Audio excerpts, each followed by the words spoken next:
Roger Stone here. Your dollars are losing ground, but gold isn't. American Sovereign Bullion helps you protect your wealth through real, tangible assets. Through their nationwide wholesaler network, you get some of the best pricing on gold and silver delivered straight to your door. Since 1912, the U.S. dollar has lost 97% of its purchasing power. Meanwhile, gold continues to prove its strength. So call 844-272-2428. That's 844-272-2428. Or visit DyingDollar.com to request your free gold and silver guide. That's DyingDollar.com.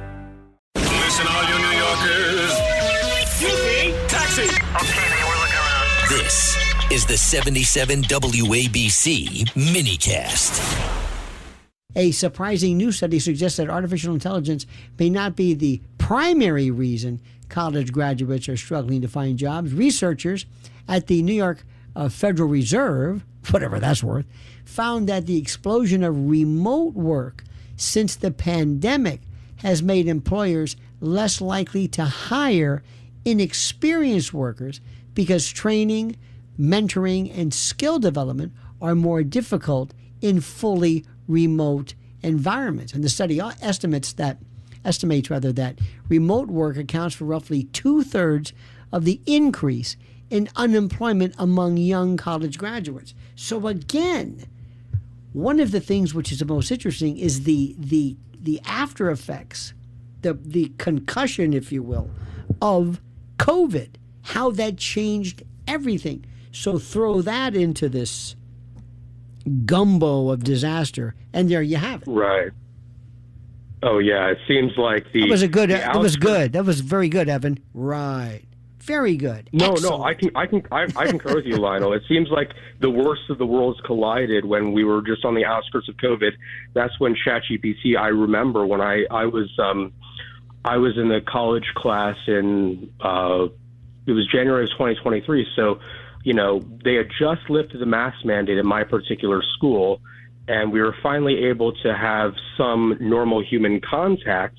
And then all of a sudden, we have computers trying to really resemble humans, and it was much more limited back then, but it was the freakiest thing. I actually didn't believe my professor at first, and then I looked it up. I was like, "Holy smokes, this is crazy stuff." Well, I also think it's the neat part about it is this: first and foremost, technology is always great until you're the victim of it.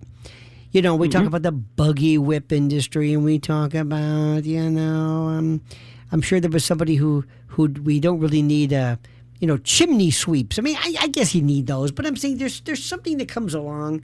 Maybe there's a better way of handling it. And whenever there's any kind of adaptation, for example, the calculator. I remember when a friend of mine's father bought a calculator, just 4 functions, for like $300. This is you don't remember this, but the old calculators, it sounded like a plane taking off. This huge, like an accordion or a harmonica would slam back and forth. This I mean, it was incredible. And then it became smaller. So anyway, people said, no, this is terrible because people aren't going to be actually doing longhand. They're not doing division anymore. And then we lose the notion of topology and what numbers mean. Oh, shut up. And then spell check came along. No, this is terrible because we're going to forget how to spell. Okay, then there was digital time. No, in fact, by the way, that is a problem. So to an extent, okay, but take all of that. But the real danger of AI is recursive self-improvement, because AI is not Chat GPT. It's not OpenAI. It's going to be how do I say this? It's going to be a program that writes its own code. So imagine a bomb that you create. It first shuts you off.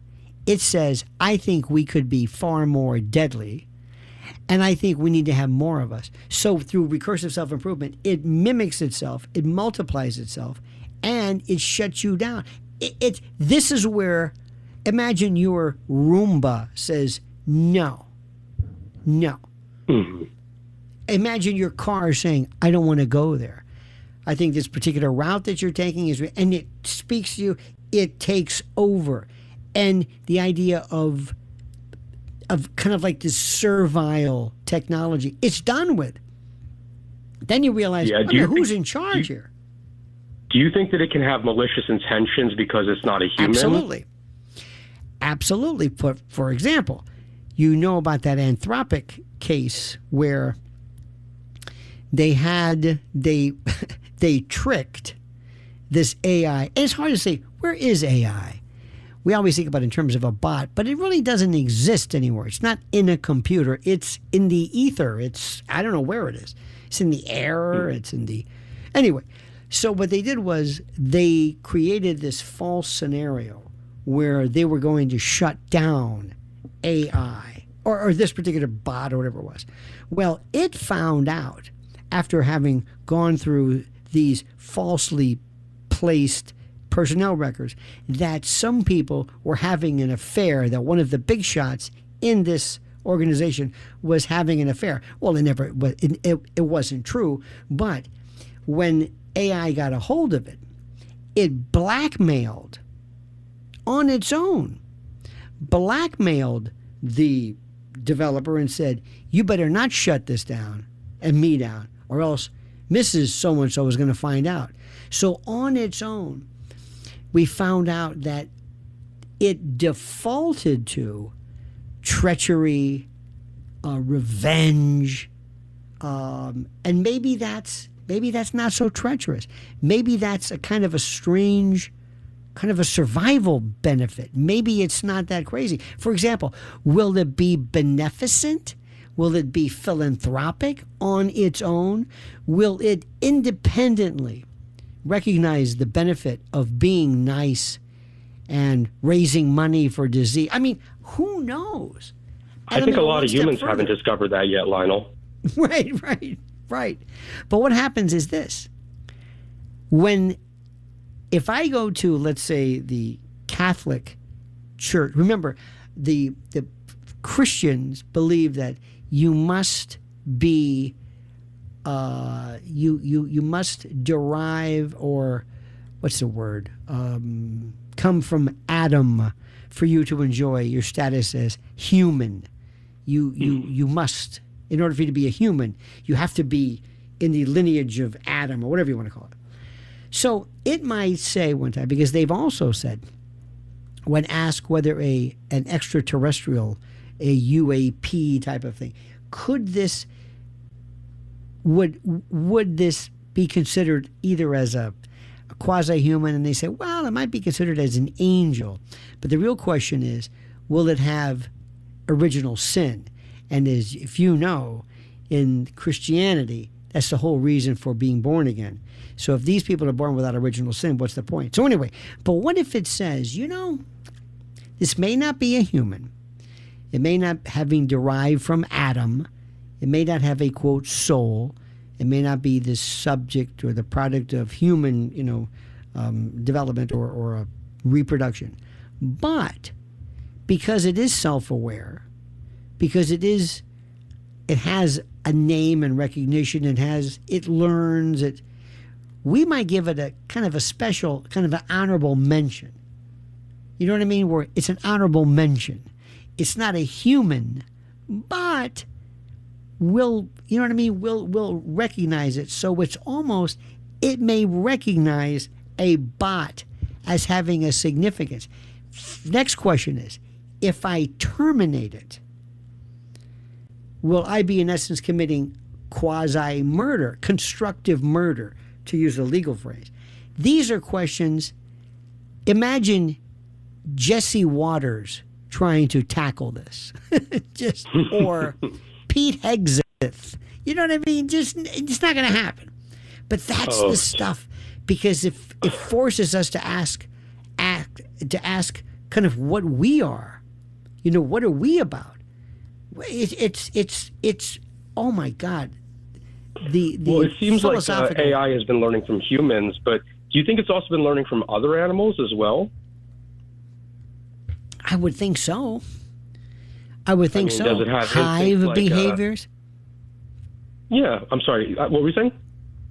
Like hive behavior or swarms Or like if it can learn, I remember learn from my patterns, surely it could learn from my dog's patterns, or it could learn from a guinea pig's patterns, or a lion's patterns. I mean, well, what about this? They have, as you know, trees and leaves and sprouts will communicate.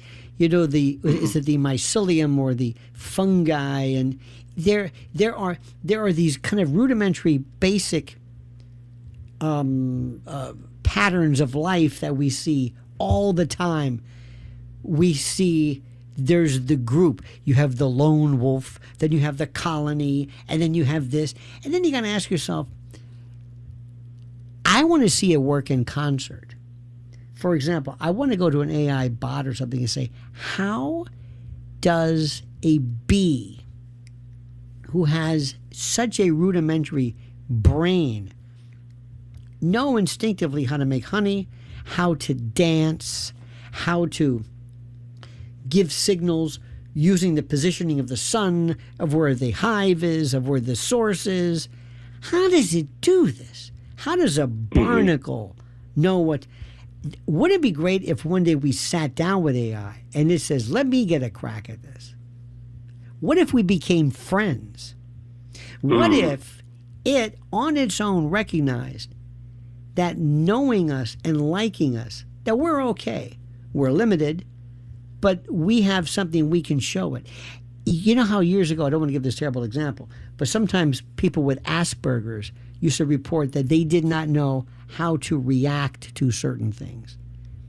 And that sometimes they'd even go to movies and they would try to see, so this is what seduction looks like, or this is what amusement looks like.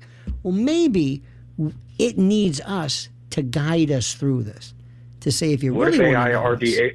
What if they're the aliens of Area 51, or what if they are the aliens and we just don't know it? Precisely.